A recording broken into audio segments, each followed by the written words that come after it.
Subscribe to this channel and press the bell icon for latest updates.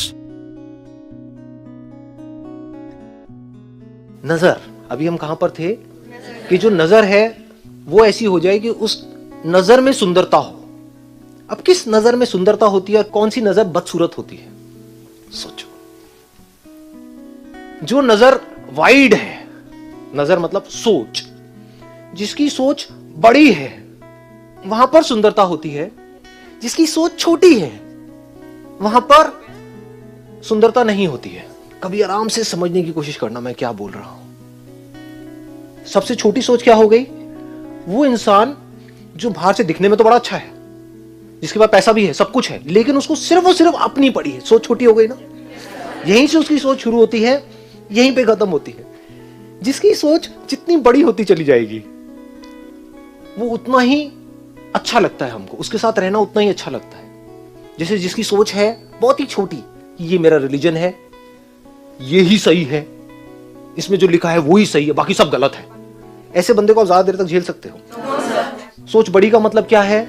Religion क्या होता है? पहले humanity है, बाद में रिलीजन है। तू भी इंसान है, मैं भी इंसान हूं, ऐसे बंदे के साथ मजा आएगा। आई ना बात पकड़ में। मतलब सोच का हमारा दायरा जितना बड़ा होता चला जाता है, हम उतने ही सुंदर होते चले जाते हैं। इंपॉर्टेंट क्या है? खुद की नजर को सुंदर बनाना या सुंदर लोगों के साथ जाकर के जुड़ना? क्योंकि अगर आपकी नजर बदसूरत है तो सुंदर को भी आपको बदसूरत बनाने में टाइम नहीं लगेगा। वो कहावत सुनिए ना, घर की मुर्गी दाल बराबर।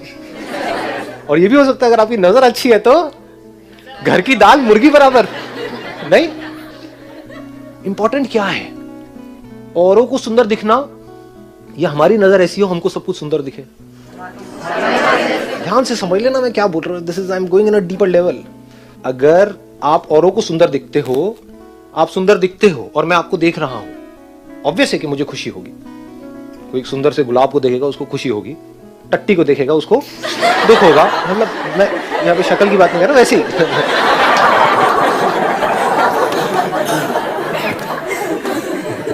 तो अगर आप सुंदर दिखते हो तो किसको खुशी होगी? दुनिया को।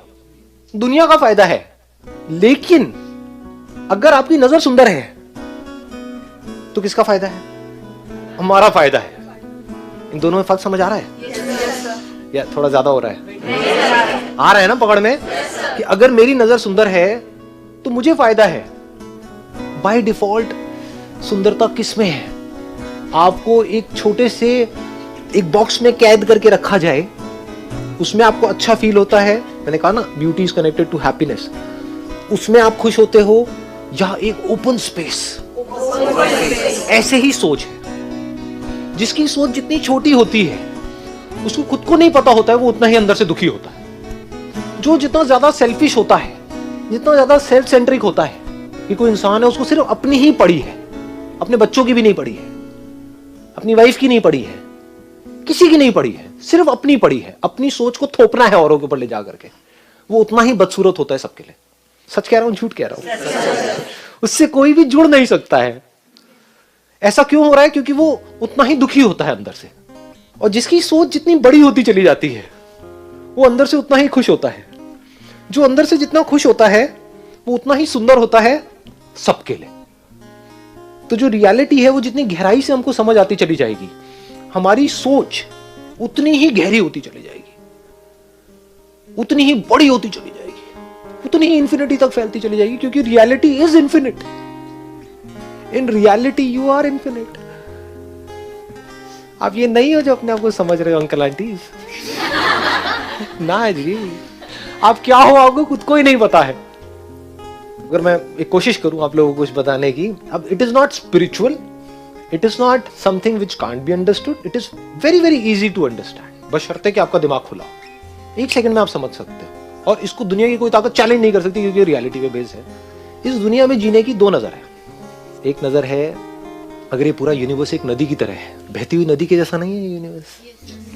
सब कुछ बह नहीं रहा है, कुछ भी रुका हुआ है क्या? लगता है रुका हुआ, दिख रहा होता है, रुका हुआ कुछ भी नहीं है। सब कुछ बदलता हुआ आपको दिखेगा अगर आंख खोल करके देखोगे। अपनी बचपन की फोटो उठा के देख लो, अभी की देख लो, कितने अच्छे लगते थे तब आप।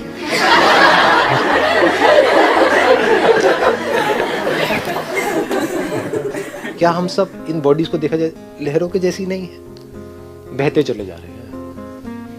कोई लहर बड़ी है, कोई छोटी है, कोई लहर सो कॉल्ड खूबसूरत है, कोई सो कॉल्ड बदसूरत है, बेस्ड अपॉन जो पैरामीटर्स हैं जहां पर हम रह रहे हैं उसके हिसाब से। मतलब जो लहर ऐसी है वो बदसूरत है, जो ऐसी है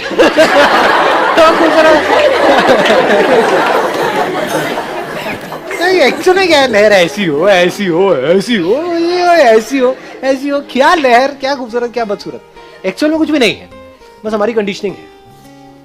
तो सच है झूठ है कि कोई एक लहर खूबसूरत है, एक बदसूरत है? सच है। झूठ है, झूठ है। क्यों? क्योंकि वो सबके लिए सच नहीं है। जो बदल जाए वो सच नहीं है।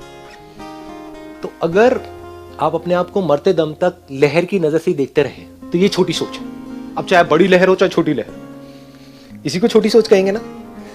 यानी उस लहर को, यानी कि आपको सिर्फ अपनी पड़ी है, इस बॉडी को एक लहर की तरह देखो, छोटी सी लहर उस नदी में जहां पर करोड़ों अरबों लहरें हैं। कोई बड़ी है, कोई छोटी है, कोई तेज बह रही है, कोई धीरे बह रही है, कोई फर्स्ट आ गई है, कोई लास्ट आ गई रेस लगी हुई है ना लहरों की। हाँ, अगर इसी तरह से हम जीते रहे और इसी तरह से मर गए तो क्या कभी भी हम जो रियल ब्यूटी है उसको समझ सकते हैं? इसमें कहीं पर भी ब्यूटी है? ये सिर्फ अगलीनेस है चारों तरफ। जिंदगी को जीने का सबसे समझदार तरीका क्या है और सबसे बेवकूफों वाला तरीका क्या है जिंदगी को जीने का? अगर इसको दूसरे वे में बोलूं तो इस दुनिया में सबसे समझदार इंसान कौन है और सबसे बेवकूफ कौन है? 99.99% वैसे खच्चरों में आएंगे, बेवकूफों में आएंगे तो 0.01% है जो समझदारों में आ सकते हैं। और वो चॉइस अभी है आप लोगों के सामने, because you are in school. तो अभी ये चॉइस ले सकते हो। एक बार उस कैटेगरी में आ गए तो वहां से वहां शिफ्ट होना is almost next to impossible. जो बंदा ये मान लो कि अगर पूरी जिंदगी में खुश रहा तो क्या उसको ये नहीं कहेंगे कि वो सबसे समझदार है? या उसको कहेंगे सबसे समझदार जो बहुत बड़ा साइंटिस्ट है, हाँ, जिसने नोबेल प्राइज जीता है, या ये किया है वो किया है, लेकिन अंदर से लाइफ फ्रस्ट्रेटेड है। मतलब समझ गए? एक है दुनिया की नजर में वो सक्सेसफुल हो गया, लेकिन अंदर से जो पूरी लाइफ अगर आप देखोगे, मतलब जो अंदर से जो खुशी होनी चाहिए थी या जो मस्ती होनी चाहिए थी, लाइफ में कोई मजा नहीं है, कोई किक नहीं है। किक वर्ड आप यूज कर सकते हो, लेकिन किक्स तो आती जाती रहती हैं, तो I am not talking about that. मैं ये कह सकता हूं एक डीप सेटिस्फैक्शन नहीं है लाइफ में। अभी आपके पास खुश होने के लिए क्या कोई बहुत बड़ा रीजन है या नहीं है? है। क्या रीजन है? जिंदा हो। ये छोटी बात नहीं है।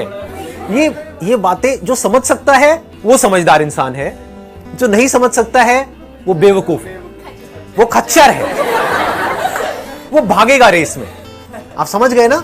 वो रेस में ही भागता रहेगा मरते दम तक। अब ये वो अपनी खुशी को पोस्टपोन करता रहेगा, खुश कभी नहीं होगा। तो अब एक लाइन में बोलूंगा, इसको बड़े ध्यान से सुनना। अगर ये आपको समझ आई ना तो मजा आ जाएगा। इस एज में स्पेशली दिल से जो मैं चाहता हूं ना, मतलब जब आप लोगों को देखता हूं स्पेशली इस एज ग्रुप में, दिल से चाहता हूं कि आप लोग इतने खुश रहो अपनी पूरी लाइफ में जिसकी कोई हद नहीं है। मतलब मुझे भी जो खुशियां नहीं मिली हैं जिंदगी में, बिकॉज ऑफ व्हाटएवर रीजंस, वो सारी खुशियां आपको मिल जाए। कि कभी भी आपकी जिंदगी में दुख का नामो निशान ना हो। दुख हो तो ऊपर ऊपर लेवल पे हो, ऊपर ऊपर हंस रहे हो, रो रहे हो, व्हाटएवर, ब्रेकअप हो रहा है, ये हो रहा है, वो हो रहा है, ठीक है, ऊपर ऊपर हो। ऊपर ऊपर तो चलेगा ना, लाइफ है तो चलेगा। कभी कोई प्रॉब्लम आ जाएगी, कभी फेलियर आ जाएगा, कभी कुछ हो जाएगा, कभी कोई एक्सीडेंट हो जाएगा, कभी हेल्थ से रिलेटेड, वो सब ठीक है, ऊपर ऊपर चलता है, लेकिन अंदर से एक सेटिस्फैक्शन बनी रहे। तो ध्यान से सुनना जो चीज मैं बोलने वाला हूं, इसको अपने अंदर तक जाने देना, है ना। यही आज के सेशन का ग्राउंड है। इसी के बेस पे हम आगे बढ़ेंगे कि जो हमारे पास में है उस तरफ हमारा ध्यान नहीं है, उसकी हमारी लाइफ में कोई इंपॉर्टेंस नहीं है। सिर्फ जो नहीं है उसके पीछे हम भाग रहे हैं। हो सकता है जो आप पाना चाहते हो, जो आपको बहुत इंपॉर्टेंट लग रहा है, वो कचरा है उसके सामने जो अभी आपके पास में है, लेकिन आप उसको देख करके खुश नहीं हो रहे। तो जब कचरा जो आपको बहुत इंपॉर्टेंट लग रहा है जब वो मिल जाएगा तो क्या खा खुश होगे? बदबू आएगी उसमें से कचरे में से तो बदबू ही आएगी ना। तो जो फ्लावर्स अभी हैं आपकी लाइफ में, जब उससे खुश नहीं हो रहे, खुशबू से खुश नहीं हो रहे, तो बदबू से क्या खा खुश होगे? तो हमें सिर्फ उसकी इंपॉर्टेंस देखनी है जो अभी हमारे पास में है। जैसे अभी आपके लिए सबसे ज्यादा इंपॉर्टेंट क्या है?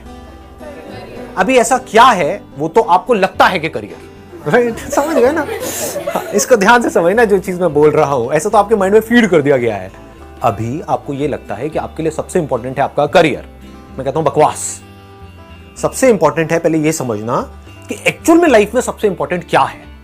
चलो करियर में जो भी आप सोच रहे हो, जिस भी हद तक सोच रहे हो, उसका 100 गुना आपको मिल गया, लेकिन कुछ ऐसा है जो अभी आपके पास में है, वो चला गया आपके हाथ से। क्या है ऐसा? खुशी को भी छोड़ दो, हेल्थ। ये बात नहीं समझ आती ना, ये तब समझ आएगी जब हेल्थ हाथ से निकल जाएगी। अभी आप लोगों के पास में हेल्थ है, किसी को भी कोई बहुत भयानक बीमारी है, यहां पर जानलेवा बीमारी लग सकती है, नहीं लग सकती? लग सकती है। अगर वो लग जाए और दूसरी तरफ से आपको करियर में, पैसे में, पता नहीं क्या क्या मिल जाए, उसकी क्या इंपॉर्टेंस है? कुछ भी नहीं है। तो सबसे इंपॉर्टेंट क्या है आपके लिए मरते दम तक? क्या ये कभी भी इंपॉर्टेंस इसकी चेंज होने वाली है? मरते दम तक। तो जो भी आप करियर चूज करने वाले हो, उसका आपकी हेल्थ से क्या कनेक्शन है? कभी सोचते हैं हम ऐसा? नहीं सोचते। क्यों नहीं सोचते? क्योंकि हमको पता ही नहीं है हमारे लिए सबसे इंपॉर्टेंट क्या है। आप आज जिस एज ग्रुप में हो, जो भी आप कह रहे हो मेरे लिए सबसे इंपॉर्टेंट है मेरा करियर, जिस करियर की हाइट पे आप पहुंचना चाहते हो, उस हाइट पे जो बंदा बैठा हुआ है, मान लो उसकी एज है 45 साल, 50 साल, एक कंपनी का सीईओ बन गया है, उससे ऊपर आप क्या बनोगे? समझ गए ना? सीईओ के ऊपर आप कहां जाओगे जी? चेयरमैन बन जाओगे, चलो ठीक है। एनी हाउ, तो आप समझ पा रहे हो मैं क्या कह रहा हूं? अगर उस बंदे को ये ऑप्शन दिया जाए कि तेरे पास जो है वो मिला इनको, यानी कि आप जो यहां पर बैठे हो आपको, और आपके पास जो है वो मिला उनको, क्या लगता है वो एक्सेप्ट करेंगे इस डील को या नहीं करेंगे? समझदार होंगे तो कर लेंगे, और अगर आप बेवकूफ होगे तो आप इस डील को एक्सेप्ट कर लोगे। समझ गए? आप महामूर्ख होगे तो आप कहोगे हाँ ठीक है मैं एक्सेप्ट कर लेता हूं। यानी कि क्या, मेरी अभी एज है मान लो 15 साल, 16 साल, मेरी एज हो जाएगी 40 साल और मेरे को वो सब कुछ मिल जाएगा, बस हेल्थ नहीं होगी। ऐसे लोग जिनको आप बहुत सक्सेसफुल बोलते हो, उनकी हेल्थ को अपनी हेल्थ से कंपेयर करो। आपकी हेल्थ बेटर है, उनकी हेल्थ बेटर है? हाँ, उनको तो ये भी नहीं पता कि रात को सोएंगे, सुबह उठेंगे या नहीं उठेंगे, हार्ट अटैक होगा, हेल्थ खत्म, कोलेस्ट्रॉल बढ़ा पड़ा है, बीपी बढ़ा पड़ा है, डायबिटीज की गोलियां खा रहे हैं, ये कर रहे हैं, वो कर रहे हैं। क्या पड़ा है ऐसी लाइफ? तो हमारी पूरी लाइफ इसके आसपास में रिवॉल्व करनी चाहिए। हमारे सारे डिसीजंस का सेंटर पॉइंट हेल्थ होना चाहिए, क्योंकि हेल्थ का डायरेक्ट कनेक्शन किससे है? बिल्कुल क्लोज कनेक्शन हैप्पीनेस से। क्योंकि इसकी इंपॉर्टेंस आपको तब समझ आएगी, मेरी इस बात की गहराई तब समझ आएगी जब आपकी हेल्थ की धज्जियां उड़ चुकी होगी, यानी कि आने वाले 5-10 साल बाद अपना करियर करियर करियर करियर करके, समझ गए? तब लगेगा कि ये क्या हो गया है मेरे साथ में, तब मेरी ये बात आपको समझ आएगी। लेकिन अगर आज समझ आ गई तो क्या होगा? इस हेल्थ को आप मेंटेन कर जाओगे, अपने डिसीजंस को इस तरीके से चूज करोगे कि मेरे इस करियर का हेल्थ से क्या कनेक्शन है। दूसरा, रिलेशनशिप्स।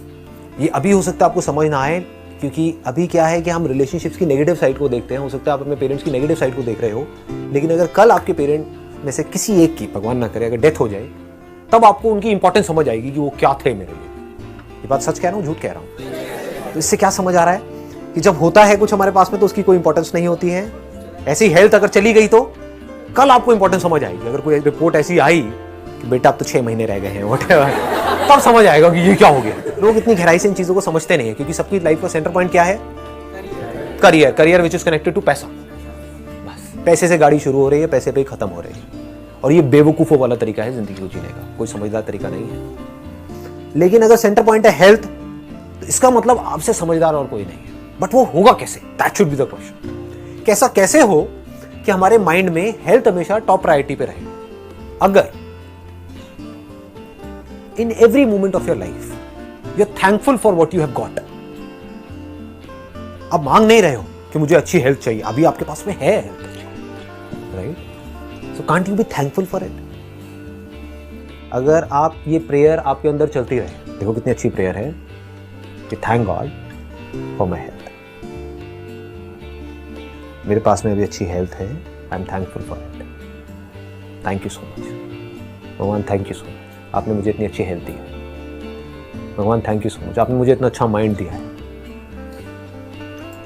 और ऐसे ही ये जो हेल्थ में अभी मैंने लगाया, इसी को आप लगा दो पेरेंट्स में।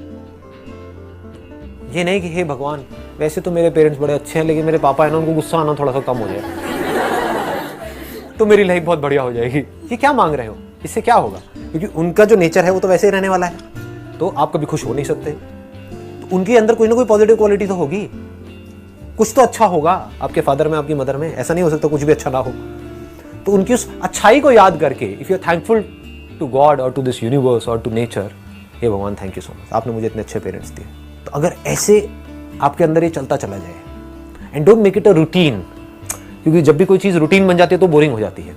जैसे सुबह सुबह आपके घर वाले बोलते होंगे प्रेयर करने के लिए, तो वो तो फिर इतनी जल्दी हो जाती है कि समझ ही नहीं आता है कि कहाँ मतलब ऐसे कोई काम है, काम भी ऐसा जो बर्डन है, जबकि आपको पता नहीं है ये जो प्रेयर जिसकी मैं बात कर रहा हूं, रियल प्रेयर बता रहा हूं मैं आपको क्या होती है, रियल ग्रैटिट्यूड, रियल थैंकफुलनेस, इसकी क्या वैल्यू है, वो अगर आप समझ जाओ तो ऑनेस्टली बोल रहा हूं आपसे ज्यादा समझदार इंसान इस पूरी दुनिया में कोई नहीं है। और अगर इसको ना समझ पाओ, आपसे बड़ा बेवकूफ कोई नहीं है। क्यों?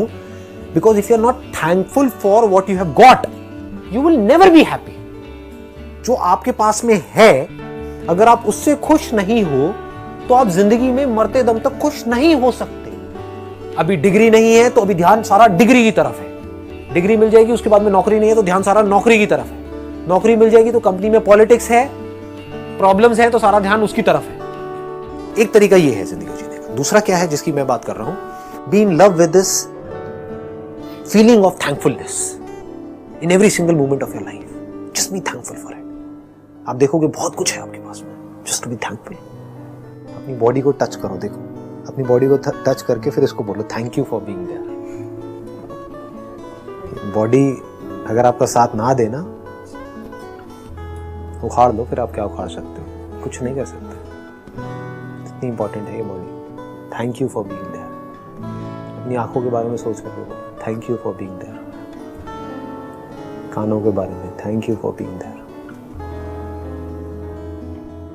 थैंक यू ना एक मंत्र की तरह चलना चाहिए। जो मंत्र होता है ना, ये असली मंत्र है। Thank you for everything, this is the height of peacefulness. अरे जब माइंड हमारा बिल्कुल पीसफुल हो जाता है, कैसा लगता है? अच्छा लगता है। इसको खुशी बोलते हैं। खुशी समझ आ गई क्या होती है? ये खुशी है।